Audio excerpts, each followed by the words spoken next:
Hello, everybody, and welcome to today's webinar on cylinder head spacer shims. My name is Amanda Goyette. I'm an admin assistant here with AERA, and I will be in the background helping moderate today's event with my colleague, Rob Monroe. Hey everyone, yeah, Rob Monroe here.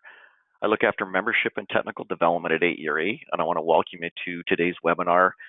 Got a real treat for you. The folks over at Innovative Machine and Supply, this is a call that we get on the tech line a fair bit. We're always asked about head shims, or we're always asked, what can I do with my cylinder head, especially after it's getting near minimum thickness or below minimum thickness, or how do I save a head that's warped 12 or 15 thou. So really looking forward to this webinar. It's going to be a good one. Both Scott and Stephen are going to kind of tell us a little bit about what they do and how they make head shims and how they can help you out. So the other thing is your second quarter of Engine Professional magazine will have hit your mailbox by now, I would think. I know everybody's got theirs. We're just starting to wrap up actually the Q3 edition of Engine Professional, and really, really good edition this time. We've got lots of application-driven articles in there. So what I mean by that is you should be able to take a lot of these articles and apply them right to your shop right away. So it's a great magazine to maybe have sitting on your coffee room table and have it there for everybody to look at. And you can read it on a digital version and just go to engineprofessional.com. You can have a look at the magazine there as well. So it'll that way you can get it right away and see the latest edition.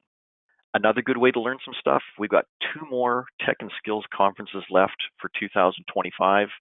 We've got the June 7th one, which is going to be in Edmonton, Alberta, Canada. So we are heading up north, and that's looking like a really good event. That's going to be in Edmonton. It's at the Doubletree Hotel in West Edmonton, and we still are signing up everybody for that one. So just go to our website if you want more information about that. And of course, we have Goodson Shop Supplies in Winona, Minnesota. That's on June 20th, and that's also going to be a really good event. They always put on a first-class deal. So both of those are coming up here in the next month or so. Look forward to seeing everybody there. There's always technical presentations at those. We have lunch, we have breakfast. So it's a great opportunity to get out of the shop, bring a couple of the employees with you, because those are the folks that it's nice to have so that they can learn some new information. And you always come back to the shop rejuvenated and ready to go. You'll come back Monday morning with just a head full of knowledge. And the best part, what I find when I go to these, is the networking. That ability to be able to have someone across the table from you that you've never met before, be able to exchange a business card, and maybe be able to network back and forth. It's a really good way to learn. And you'll come away from these, like I say, with some information to bring home with you. So, all right, well, enough chit-chat out of me. It's time to bring on both Scott and Stephen Blood from Innovative Machine. And like I mentioned before, I mean, I'm excited about this webinar because it's just going to be on the tech line. This is probably a daily call for us in order about, how can I save this cylinder head? It's an oddball diesel application, and we have no way to save it. So what can we do? And we're always sending folks out to Scott and these folks so that they can get head shims. So what I'll do now, Scott, how's it going today? Going good. All right, greetings everyone. Thanks for joining us today. I am Scott Blood. My company is Innovative Machine and Supply. We've been providing cylinder head shims to the industry since 1993, but we're always looking to get our information out to our clientele about what's new and different. And Rob came up and asked us at the PRI show to do a webinar, and we're like, that sounds like a great idea. So, wanted to talk today about how our cylinder head spacer shims can help you save time and money when you are working with a warped or damaged cylinder head in your shop. So, moving straight ahead, brief discussion on why you would be using cylinder head shims.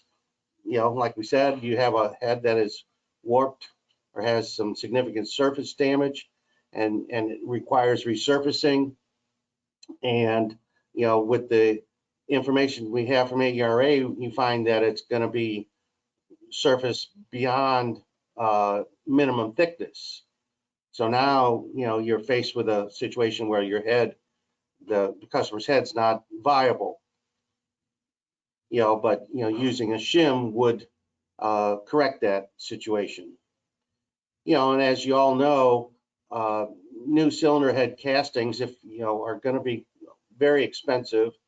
Your customers are going to not be happy to find out they have to spend all this money, because they overheated their engine, or there was an issue. So the shims are an economical and reliable solution to the problem of a head that's below minimum thickness. Another situation that arises a lot is there even a replacement casting available? If you're working on a vintage or an antique application, like the Packard shim you see there that we've done, it's not something you can just go out and purchase off the shelf. Are you working on a car with matching numbers? People don't want to keep the original casting, so how can you achieve that? Or even a lot of the exotic motors that are out there. It's we've done shims for Triumphs and Austins, MGs, because here again the casting's not available. And all of this together, if you're looking for a new casting, your time to source the where you're going to purchase that is valuable. And can you pass that on? Maybe, maybe not. So ordering a shim from us is quick and easy. And if it's something that we have in our catalog, most likely it'll ship the same day or certainly the next day. So what are some of the benefits of using a cylinder head spacer shim? Well, like we said, it allows you to machine the head, and sometimes you have to machine the block below a minimum thickness spec. The head, the shim is great to solve that problem. What it does is will restore valve train geometry to factory specs. In overhead cam engines, the relationship and distance between the cam and the crank is a specific distance for your timing, obviously. So by putting in a shim to restore material that was machined off, you can keep that spec in the correct numbers. In the situation of a lot of diesel heads that we provide shims for, where it's a gear driven scenario, where they have very low tolerance for machining because your gear lash will be reduced and you'll have, they won't spin. Using a shim can, put your geometry back to where it needs to be. So that casting here again is still viable. Some of the modern engines, have zero tolerance for machining because the valves are so close to the pistons. If you machine something off the head, you would end up with the pistons and valves, hitting each other, which is going to create a problem. So here again, the shim can allow you to machine and not have to worry about that kind of a scenario. And finally, when you're machining a head, especially the fact that most modern combustion chambers are so small to begin with, you are reducing the volume of that combustion chamber, which is going to increase your compression, which sometimes will lead to a blown head gasket. So using a head shim can bring that compression ratio back down to a factory level. A little history on our company. Like I said, we started producing cylinder head shims in 1993. There was a need. Some people we knew here in St. Louis that were in the head business, they were doing a lot of GM quad 4s, 2.3 4 cylinders back at that point. Some Nissan 2.4 KA24E heads, and these heads had very little tolerance for machining, and there was no shims available. And, so we saw a need and a space there where we could help these guys out. So we started there and started adding more product to our catalog. And in '99, started working with some distributors to help get the product out to more shops around the country, which was very helpful for us. In 2008, we actually added our first diesel application. We were concerned at first that diesel applications with higher compressions would not be a good fit for a head shim, but through insistence of some of our customers, we went ahead and had very good success with that ever since. Have dozens of not more in our catalog at this point. Our line of shims continues to expand. We actually just added 2 new Ford V6 engines this week. Late model V6 is a 2.7 and a 3.7 because we had a customer request these shims. So I would say at this point we have well over 1,000 different shims in our catalog that are, available to cut at any given day, cut and ship to our customers. A little quick tutorial here on how we actually manufacture our head shims. The head shims are individually cut on our industrial CO2 laser. The laser is a very accurate machine, can hold tolerances plus or minus 1,000ths. It's all ball screw driven, and it's on a very solid chassis, so it's a very, very accurate cutting machine. The shims we are produced using cold rolled mild steel. This ensures a very solid surface and a positive seal when you're installing the head shim, with the gasket. So then let's say that we have a request from a customer, or even back when we were developing shims, to make a new head shim. We start with a head gasket. We use a high, very accurate scanner to take a picture, basically scan the gasket into a 2-dimensional image, and then we clean that up in a digitized setting to create the CAD program for our shim. We run that shim program through a post-processing software that creates the G code to drive the laser. G code is very similar, to what you would see in a machining operation, but this, is all 2-dimensional. So with such a large catalog that we have, like I said before, we actually cut shims every day. All orders are primarily cut as received, because we don't have enough space and, room to store all of these shims on the shelf, and we don't sell a lot of the shims every day. So briefly, moving on, a quick little run through on how you install our head shims. Obviously, you're machining surface of the head, and then when you're finished, you're going to make sure that it's clean, free of nicks, dry, scratches, and as well as the block. The block probably still in the vehicle, but want to make sure that that's clean and flat. You'll take your head shim and apply a sealer.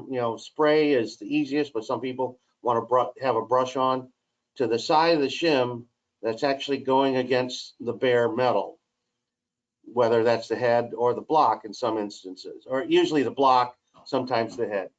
The gasket then, acts to seal the other side of the shim in the installation process.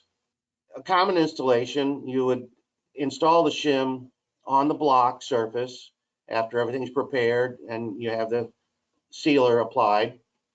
You put the gasket on top of that shim. carefully place your head on top and, install the bolts and torque to spec. So that's, 99% of the time, that's the installation procedure you're going to use. Now, there are a few instances where, you need to do a reverse installation where the gasket goes against the block, then the shim, then the head, all the time in a case of protruding cylinder sleeves. The shim that you see there is for an Isuzu 4HK1 5.2 medium duty diesel. And those sleeves protrude about 3 thousandths from the deck of the block. The gasket is designed to compensate for that, that protrusion. So whereas if you put the shim there, there's going to be a leak scenario. So you reverse your installation. We've also had people do this same reverse installation on some high performance engines where they are concerned about the gasket berneeling into the aluminum cylinder head. So they've used a shim on the side, the gasket to the head to protect that high dollar aluminum head. A few more facts about Innovative Machine and what we offer. The head shims, their standard thickness is actually about 20 thousandths, but we also offer any of the shims we manufacture in thicker thicknesses, whether it's a 30 thousandths, a 40 thousandths, or even a 60 thousandths. And to be honest with you, we've even done them 100 to, an eighth of an inch. That's very extreme, obviously, and not very often, but it's happened. We have a brand new revamped website with a catalog that's very easy to search, whether it's using a liter size, or application, or even we have cross-reference on gaskets from Felpro and Molle in our catalog, so you can find your application quite easy. But even if you look in there and you don't see a shim that matches your application, I would encourage you to contact us, because we may have it. We've done our best to get everything in there, but we still don't have everything, like our offerings for Kubotas and our offerings for Yanmars. We don't have in there yet. So call to see if it's available. We've done copper gaskets for over 20 years. A lot of them, what we've done over the years, have been for pulling tractors. Got involved in that group years ago, but we've done a lot of other ones for, production or performance engines, and other applications where a copper gasket would be required. And then we also do stainless steel cylinder sleeve shims. We can do it for any application. If you know the ID and the OD required for your shim, we stock stainless steel and can produce sleeve shims for you in a matter of days. So in conclusion, our cylinder head shims are a long, trusted, cost-effective alternative to scrapping a head that is below minimum thickness after machining. For over 30 years, we've been the leader in the production of cylinder head spacer shims. If you've used one over the last 30 years, and if it's a steel shim especially, it was ours, whether it had our name or one of our distributors' names on it. The shims, like I said before, are available in various thicknesses, so we can help you get that head back to the right spot in relationship to the block and for optimum performance. And as a matter of fact, we actually offer other styles of shims. Some pictures here. Cam tower shims for Mercedes or Nissans, or actually we have a line of cam tower shims for Volvo engines, Mack MP7, MP8, that have been very successful, very helpful to the industry. Like I said, cylinder sleeve shims. We've done shims for cam box towers. An old GM motor years ago we did them for, and then we did them for a Lamborghini recently. And even, shims or gaskets for manifolds. If it's something, I didn't even mention some block off plates we've made, whether it's for pressure testing or turning an older engine into a fuel injection. We've done those. Oh, and of course, we've been manufacturing recently pressure testing plates. It's using a modified shim program, we can eliminate all of the unnecessary holes, give you a thick plate that you can with a rubber gasket that you can use then for helping test your products. So that ends my presentation. I want to thank you all for listening, and Rob, if there's any questions, I'll be happy to answer them. Super. Thanks, Scott. Yeah, and you brought up some really good points there, because some of these heads, especially some of these newer diesel heads where it's, like you mentioned, gear to gear, they're very expensive. You start machining anything off those cylinder heads and now you don't have any adjustment with those gears. It definitely adds an option there to be able to do something with a head shim. So I was talking with a customer recently about one of these, and I'm not sure if I'm trying to remember if he told me it was 2,000 or 5,000. I'd probably like 2,000 for the head. It was just unbelievable. no, exactly. No, big dollar stuff. So a couple of questions for you, Scott, that have come in. They're wondering, what is the lead time for a head shim that maybe you don't have in stock right now? Lead time for a custom shim would be, typically, 3 to 5 days once we get the gasket in-house.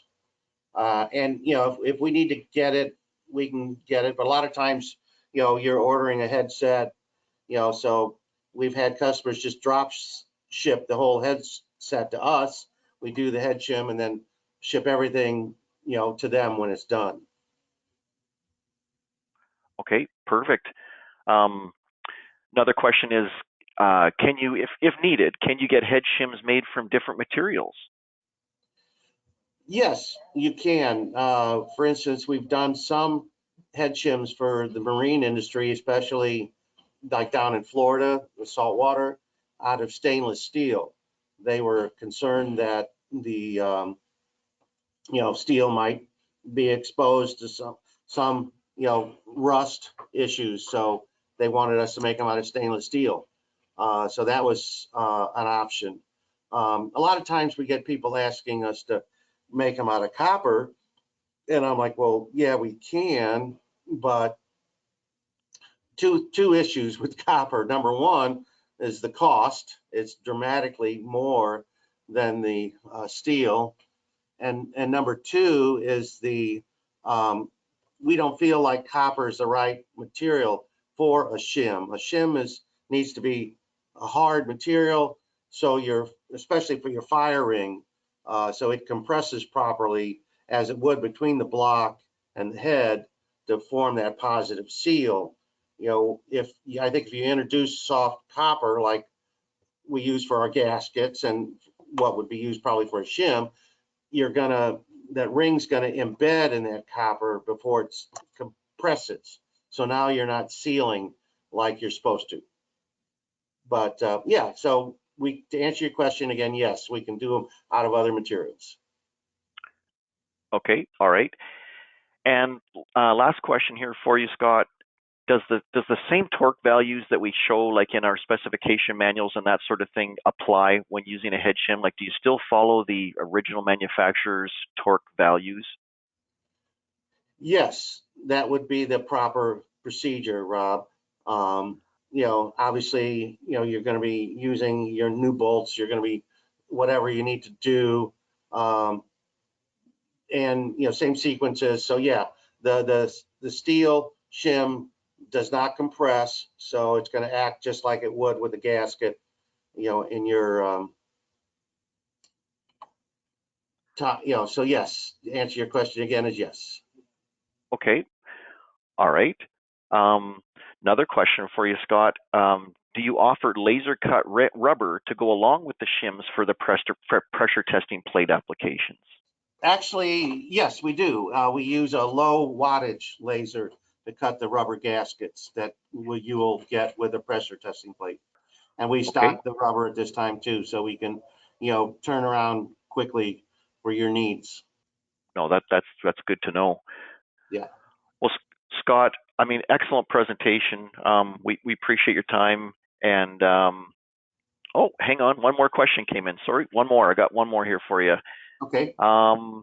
Says here, when using a shim, speaking of rings, I'm assuming you'd have to install and torque the shim when honing and boring the block if the ring comes up high enough.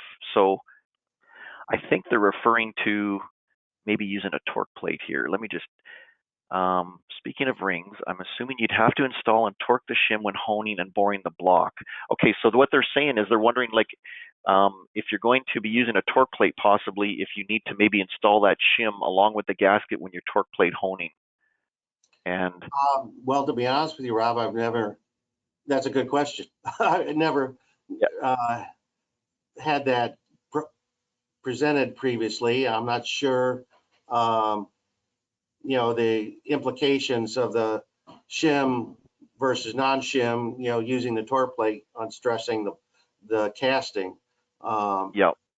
Introducing an additional 20 thousandths, how does that affect things? I'm not sure. So if anybody else can help with an answer, be more than happy to pass that on. Yeah, I know what we recommend on the tech line, especially when it comes to when you're using a torque plate. You want to try and represent as much, the original application as possible. So you want the gasket on there. In this case, you'd want the shim on there. Really? If you're using your head studs, you'd want the head studs. If you're using bolts, you'd use the bolts. Yeah, you want to try and replicate basically everything that you've got that you're going to be doing when the engine when you're all finished. So that Okay. would be my recommendation. The next question that's come in, Scott, is for sealing the shim, would you still recommend a copper sealant or spray? Yes. Over the years, I know a lot of customers use copper coat, but we also stock and recommend Hylamar. It's a fantastic sealant. Over the years, recommended by some of your high-end engine manufacturers, and that's a non-hardening sealant. I've been to shows where the guys that sell the Permatex Hylamar walk around with two pieces sandwiched together in their pocket, and they take it out, take it apart, put it back together, and carry that around for weeks, if not months. It was very eye-opening. So yeah, you definitely want a sealant on the bare metal side to help produce a seal between the shim and the machine surface. Okay, perfect. Well, Scott, like I say, if any other questions that come in, we'll get those over to you. And anybody that has any questions, like I say, just put them in that questions box that you have, and we'll get those over to Scott at the end. We'll let everybody kind of get back to the shop and get back to work. Scott, I appreciate all your time. Like I say, you've covered a lot of things and helped us on the tech line, because again, this is a daily call for us. I mean, it literally is. We always have people asking us, okay, I know I see a minimum thickness, but how much further under minimum can I go? I mean, that literally is a question that we get day after day. So our answer is, you know what, there's a head shim available, and just to get a hold of you guys, and then that takes it covered. So thanks again for your time, Well, Scott. Much you, appreciated. We appreciate, all the referrals from AERA and all the help we get from you guys. And thanks for asking us to do this webinar. So you guys all have a great day. You as well. Thank you. And what I'll do now is I'll go back to Amanda, and we'll just wind things up here for you. Okay, a couple things real quick for you guys. First out, don't forget to check out your handouts. There's some information on those regional conferences that Rob mentioned earlier, both up in Edmonton and also in Winona, Minnesota at Goodson. So you can download those if you want more information on either of those. or you can always just reach out to me and I can email them to you as well. And then also make sure you subscribe to our YouTube channel. I always get these webinars posted up there, usually within a few days of the webinar taking place.